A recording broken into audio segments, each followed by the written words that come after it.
बहुत पुरानी बात है। मगध राज्य में एक सोनापुर नाम का गांव था।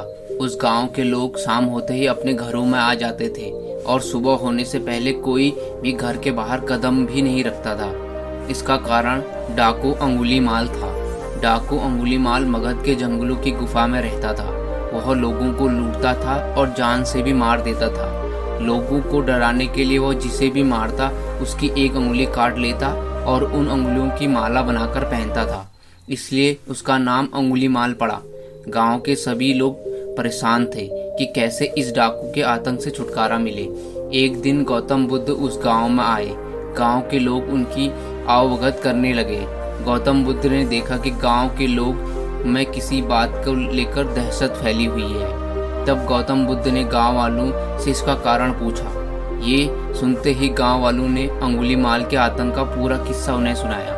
अगले दिन गौतम बुद्ध जंगल की तरफ निकल गए।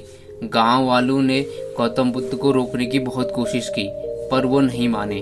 बुद्ध को आते देख अंगुलीमाल हाथों में तलवार लेकर खड़ा हो गया, पर बुद्ध उसकी गुफा के सामने से निकल गए। उन्होंने पलटकर भी नहीं देखा। अंगुलीमाल उनके पीछे दौड़ा, पर दिव्य प्रभाव के कारण वो बुद्ध को पकड़ नहीं पा रहा था। थक हार कर उसने कहा, रुको। बुद्ध रुक गए और मुस्कुराकर बोले, मैं तो कब का रुक गया, पर तुम कब ये हिंसा करना छोड़ोगे? अंगुलीमाल ने कहा, सन्यासी, तुम्हें मुझसे डर नहीं लगता? सारा मगध मुझसे डरता है। तुम्हारे पास जो भी माल है निकाल दो, वरना जान से हाथ धो बैठोगे। मैं इस राज्य का सबसे शक्तिशाली व्यक्ति हूँ। बुद्ध जरा भी नहीं घबराए और बोले, मैं ये कैसे मान लूँ कि तुम इस राज्य के सबसे शक्तिशाली इंसान हो? तुम्हें ये साबित करके दिखाना होगा। अंगुलीमाल बोला, बताओ कैसे साबित करना होगा? बुद्ध ने कहा, तुम उस पेड़ से 10 पत्तियां तोड़ कर लाओ।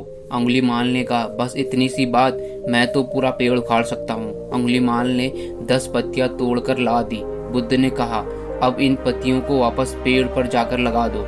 अंगुलीमाल ने हैरान होकर कहा, टूटे हुए पत्ते कहीं वापस लगते हैं क्या? तो बुद्ध बोले, जब तुम इतनी छोटी सी चीज को वापस नहीं जोड़ सकते तो तुम सबसे शक्तिशाली कैसे हुए?